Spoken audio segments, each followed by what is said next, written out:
ദുൽഖർ സൽമാൻ നായകനായി എത്തുന്ന കാന്തയുടെ ആദ്യ ടീസർ എത്തി. ചിത്രം രചിച്ച് സംവിധാനം ചെയ്തത് സെൽവമണി സെൽവരാജാണ്. ദുൽഖർ സൽമാൻ എന്ന നടന്റെ അഭിനയ പ്രതിഭയെ മികച്ച രീതിയിൽ ഉപയോഗിക്കുന്ന ചിത്രമായിരിക്കും കാന്ത എന്ന സൂചനയാണ് ടീസർ നൽകുന്നത്. ദുൽഖറിന്റെ വരവും വളർച്ചയും പാൻ ഇന്ത്യൻ താരമെന്ന നിലയിലേക്കുള്ള പരിണാമവും സിനിമാ ലോകം അത്ഭുതത്തോടെയാണ് നോക്കിക്കണ്ടത്. ഇപ്പോഴിതാ വീണ്ടും സിനിമാ ലോകത്തെ ഞെട്ടിക്കാൻ തന്നെയാണ് ദുൽഖർ സൽമാൻ എത്തുന്നത്. അവാർഡുകൾ മുഴുവൻ തൂക്കുമെന്ന സൂചന തന്നെയാണ് പുതിയ സിനിമയുടെ വരവും കാണിച്ചു തരുന്നത്. വരാനിരിക്കുന്നത് ദുൽഖർ സൽമാന്റെ പീക്ക് സമയം തന്നെ. കാന്ത ടീസർ കണ്ട ത്രില്ലടിച്ചിരിക്കുകയാണ് ആരാധകർ. ലക്കി ഭാസ്കറിന് ശേഷം ഞെട്ടിക്കാൻ തന്നെയാണ് താരത്തിന്റെ തീരുമാനം. വീണ്ടും പാൻ ഇന്ത്യൻ ചിത്രവുമായി ദുൽഖർ സൽമാൻ എത്തുമ്പോൾ ആരാധകരും ആവേശത്തിലാണ്. കാന്ത ടീസറിൽ അമ്പരന്നിരിക്കുകയാണ് സിനിമാ ലോകം. വലിയ പ്രതീക്ഷ നൽകുന്ന ടീസറാണ് അണിയറ പ്രവർത്തകർ ഇപ്പോൾ പുറത്തുവിട്ടിരിക്കുന്നത്. തമിഴിലെ ആദ്യ ഹൊറർ ചിത്രമായ സാന്ത നിർമ്മിക്കാൻ ഒരുങ്ങുകയാണ് മോഡേൺ സ്റ്റുഡിയോസ് എന്ന ആമുഖത്തോടുകൂടിയാണ് കാന്തയുടെ ടീസർ ആരംഭിക്കുന്നത്. സിനിമയിലേക്കുള്ള സിനിമയാണ് കാന്ത എന്നാണ് ടീസർ നൽകുന്ന സൂചനകൾ. സാന്ത എന്ന പേരിൽ ഷൂട്ടിംഗ് ആരംഭിക്കുന്ന ചിത്രം ഒടുവിൽ കാന്ത എന്ന പേരിൽ തുടങ്ങുന്നതാണ് ടീസറിൽ ശ്രദ്ധേയമായി കാണാനാകുന്നത്.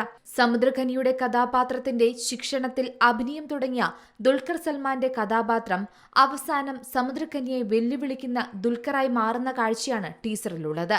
പടം പേര് സാന്ത അല്ലേ കാന്ത, ഓഡിയൻസുക്കും അത് പിടിക്കും എന്ന ദുൽഖർ സൽമാന്റെ പഞ്ച് ഡയലോഗ് കൂടിയാണ് ടീസർ അവസാനിക്കുന്നത്. ദുൽഖർ സൽമാൻ എന്ന നടന്റെ അഭിനയ പ്രതിഭയെ മികച്ച രീതിയിൽ ഉപയോഗിക്കുന്ന ചിത്രം തന്നെയായിരിക്കും കാന്ത എന്ന സൂചനയാണ് സിനിമയുടെ ടീസറും നൽകുന്നത്. രണ്ടു വലിയ കലാകാരന്മാർക്കിടയിൽ സംഭവിക്കുന്ന വലിയൊരു പ്രശ്നത്തിന്റെ കഥയാണ് ചിത്രം പറഞ്ഞു പോകുന്നതെന്ന് മനസ്സിലാക്കാം. പ്രണയം, ഈഗോ, കല, വൈകാരികത തുടങ്ങിയവയിലൂടെ ചിത്രം സഞ്ചരിക്കുന്നുണ്ട്. എന്തായാലും ടീസർ ആരാധകർ ഏറ്റെടുത്തിരിക്കുകയാണ്. മഹാനടിക്ക് ശേഷം ദുൽഖർ സൽമാൻ വീണ്ടും വിന്റേജ് കാലഘട്ടത്തിലേക്ക് എത്തുന്ന സിനിമ കൂടിയാണിത്. പെർഫോമൻസിൽ എന്തായാലും ഞെട്ടിച്ചിരിക്കുകയാണ് ദുൽഖർ സൽമാന്റെ കാന്ത ടീസർ. ടീസറിനാകെ നിറഞ്ഞു നിൽക്കുന്നത് ദുൽഖർമയം തന്നെയാണ്. ദുൽഖർ സൽമാന്റെ ഉടമസ്ഥതയിലുള്ള വേഫെയർ ഫിലിംസും റാണ ദഗുപതിയുടെ ഉടമസ്ഥതയിലുള്ള സ്പിരിറ്റ് മീഡിയ എന്നിവർ ചേർന്നാണ് ചിത്രം നിർമ്മിച്ചിരിക്കുന്നത്. ദുൽഖർ സൽമാനൊപ്പം റാണ ദഗുപതി, ഭാഗ്യശ്രീ ബോസ്, സമുദ്രഖനി എന്നിവരും ചിത്രത്തിൽ പ്രധാന വേഷങ്ങളെ അവതരിപ്പിക്കുന്നുണ്ട്. ചിത്രത്തിന്റെ തമിഴ്, തെലുങ്ക് ഭാഷകളിലുള്ള ടീസറുകളാണ് ഇപ്പോൾ പുറത്തു വന്നിരിക്കുന്നത്. ചിത്രത്തിന്റേതായി പങ്കുവച്ച പോസ്റ്ററുകളെല്ലാം തന്നെ പ്രേക്ഷകർക്കിടയിൽ വലിയ സ്വീകാര്യതയും ലഭിച്ച ഒന്നാണ്. തമിഴിലൊരുക്കിയ ഈ ചിത്രം മലയാളം, തെലുങ്ക്, ഹിന്ദി ഭാഷകളിലും റിലീസ് ചെയ്യും. എന്തായാലും സിനിമയിൽ ദുൽഖർ ഷോ തന്നെ കാണാനാകുമെന്ന് തന്നെയാണ് മനസ്സിലാകുന്നത്. 1950 കാലഘട്ടത്തിലെ മദ്രാസിന്റെ പശ്ചാത്തലത്തിലാണ് ചിത്രത്തിന്റെ കഥ പറയുന്നത്.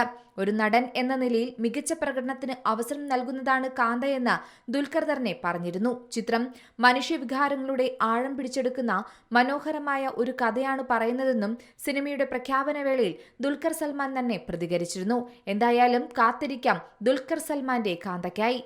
Entertainment desk, Zee Malayalam news.